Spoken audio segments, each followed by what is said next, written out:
to another episode of Business Leaders Series with CIMA. Once again, we are here with another eminent personality, Dr. Lewie Diasz, ACMA CGMA, Managing Director at Cambridge College of Business and Management. Hi Lewie, welcome to the show. Hi. Thank you for having me, Tamali, and it's a pleasure.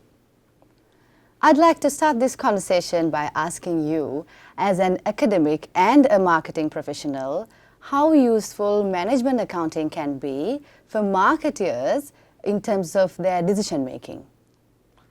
Well, I must say that it is essential.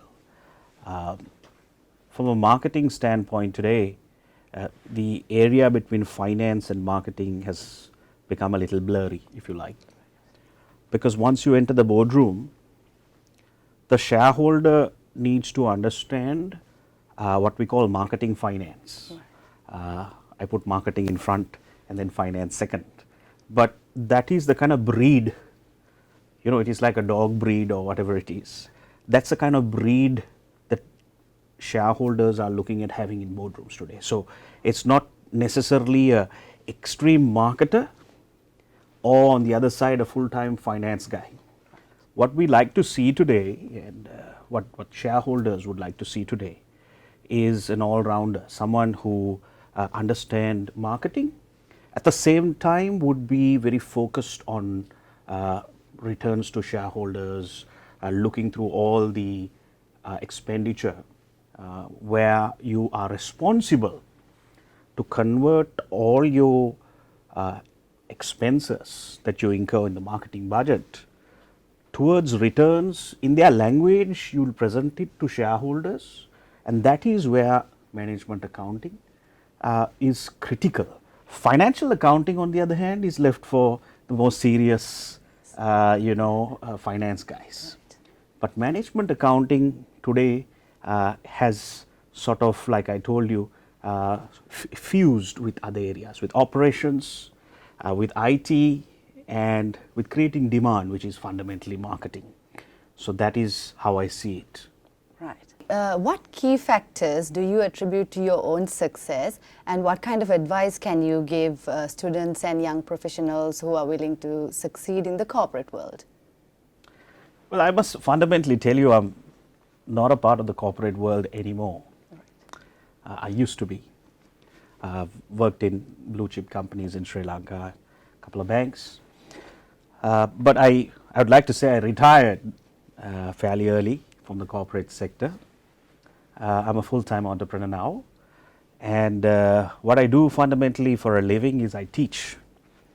It's ironic because I used to hate all my teachers in school, but here I am for the past 21 years teaching. So I believe sometimes you just need to, you can be in the corporate sector, but I believe that every single human being has the potential to create something, and to create, to bring life to an idea. I always wanted to have a college in marketing and write a book and teach from my own book. And that's something, I thought I'll do before I die one day. So I persevered a little bit in my 20s. I managed to open a small business. It grew to an extent where being in the corporate sector did not make any sense anymore. And today I spend most of my time with my kids. In fact, you got me to wear some of these things for the interview, which I usually don't wear. You'll see me in my shorts at this time of the day. But that's also, if you like, the experience that you gain from the corporate sector. It is critical that you rub your brains against the best in the corporate sector, because when you come out, you then can employ those skills effectively. And that is what I do on a day in, day out basis at the moment. So all the skills and the knowledge that you earn in the boardroom, when you bring it to your own business and passion comes within that, that is when the entrepreneurial instinct can bring about something new, and that's what Sri Lanka needs. Sri Lanka needs today for young, especially the youth, the youngsters, and it's happening, to be entrepreneurial. And you don't need to sometimes, I always say this, you don't need to try and watch too much of Elon Musk, Sergey Brin and Larry Page, and, Mark Zuckerberg. We sometimes get overwhelmed by watching too much of the giants. Sometimes it's a simple idea. It's a simple idea that you have, that you start small, scale up, but be professional in what you do, be ethical in what you do, and persevere and persist. That is critical. So Lewie, coming from the education industry, how can we add value to the industry, and what kind of skill gaps that you can see in today's educated youth? I think one of the biggest issues that I see, because I spend a lot of time with students coming out of ordinary levels and advanced level, the biggest problem I see is, today the youth do not want to wear a tie and to polish their shoes and go and work in a 9-to-5 job. I mean, we all know that trend. But, how do we inculcate skills and competencies that we are taught in, courses like CIMA? Today there are, simple concepts that you can use to, manage your finances better, to incubate ideas, and to instill what we call the entrepreneurial instinct in a person. So, today in Sri Lanka, actually you can buy from PETA, sell in Kolpiti and make money. And there are people who are doing that. And I think if you say there is no opportunity in Sri Lanka, and if you are groomed and if you get advice from the wrong people saying leave this country, there is no opportunity, there is no hope, you can't achieve anything, I think we are sending the wrong message to our kids. I think in chaos, there is a lot of opportunity, and you must never miss a crisis. A crisis is when there is no competition. You can rise easily because there is a lot of things that you can bring about in a crisis, and that is the beauty of your finance discipline and the creativity involved in marketing. I mean, I'd like to ask one question. Has anyone tried to sell something after school, after their A levels or O levels? Have they registered a website and tried to sell something online? Right, today there's Facebook Marketplace. You don't even need a website. You can sell anything, basically. It's just a smartphone that you need. So Instagram, you can sell again, right? So my question is, there are so many things that are opportunities which are not exploited, unbranded, if you like, right? And sometimes when I want to buy something, I still go to Daraz and Alibaba and so many other sites, but the manufacturers are here in Sri Lanka, right? It's just that someone needs to brand it, package it, and have a business model and make it available. And that is something the youth can consider doing. And then those ideas can get bigger and flourished into a business. That is what we are missing.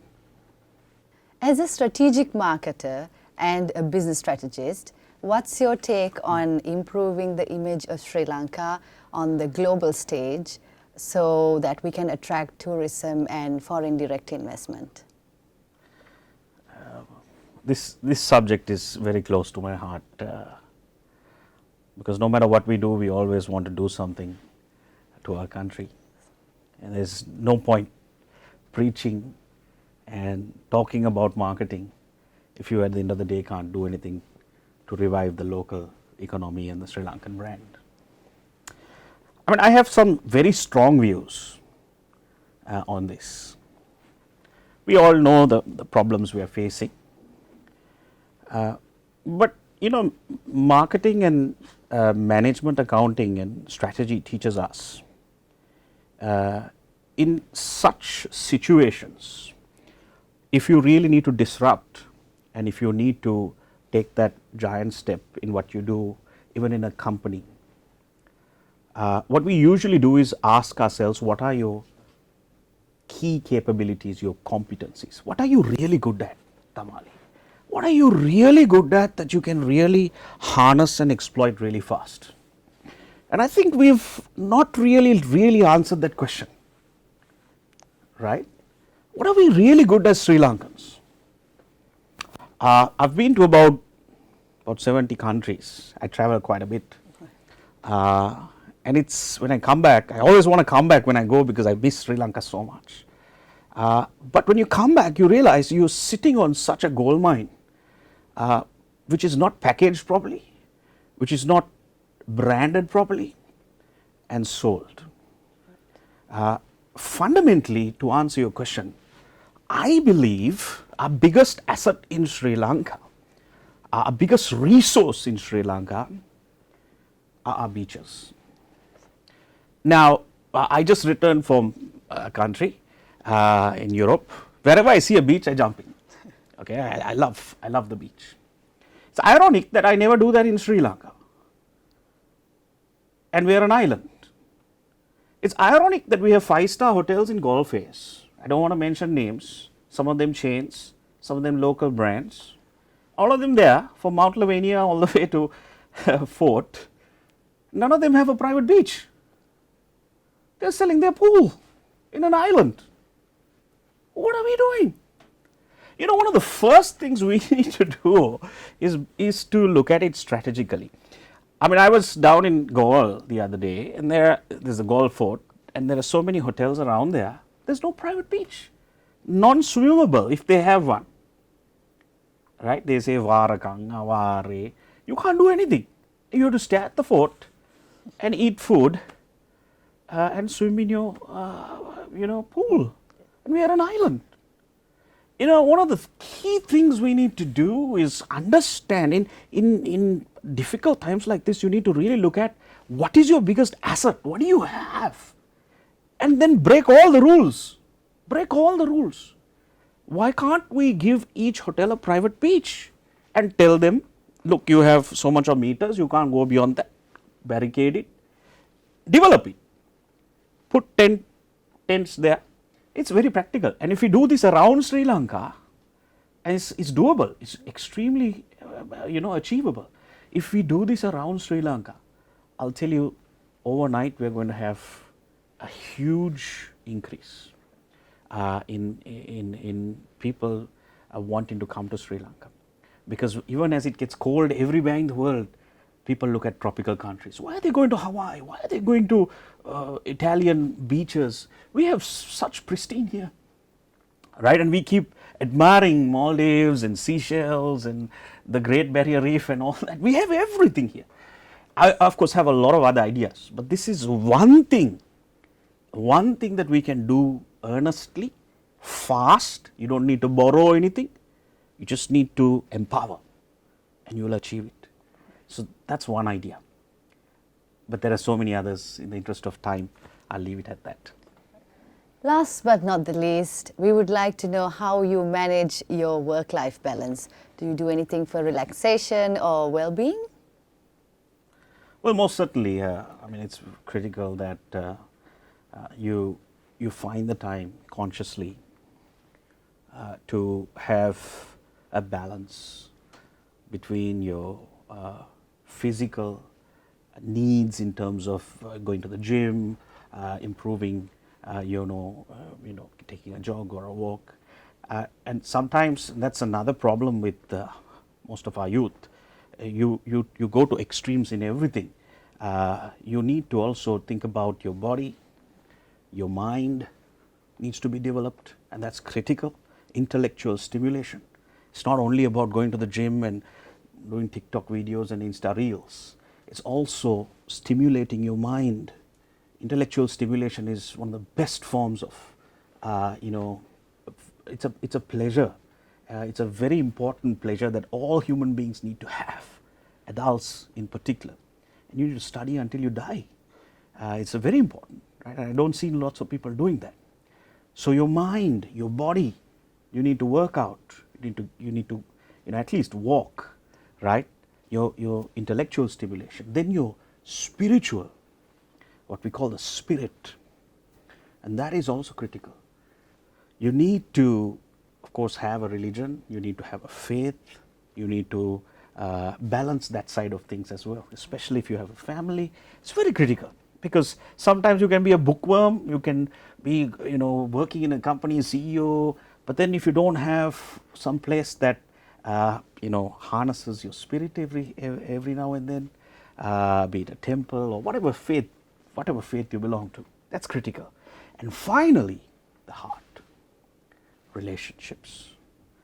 I see a lot of people excelling in one of these 4 areas. They're either workaholics, they're CEOs, they're brilliant CEOs, but their families are miserable. Some people work out, they do all Iron Man and everything, but relationships, no career, no intellectual stimulation. So your mind is very critical. It needs food, just like you eat every day. Your body, it needs food, right? And it needs to be worked out. It's like a machine. Then your heart, your relationships, you need to find time with friends, with family. That's very critical, right? Because I think COVID has pushed us back a little bit. And not only for us, but even our families and our kids. The heart, relationships, human interactions are very, very critical. We sometimes forget who we are otherwise. And finally, the spirit, the spiritual side of things. And I think if you can find a balance between all this for yourself and your family, that is when you're very conscious of your being. And I think it's critical that all students look for these 4 aspects when trying to build their career and in general life. Right. Thank you so much, Lewie. It's a pleasure talking to you. We'd like to wish you all the very best for your future endeavors. Thank you, Tamali, and thank you, CIMA.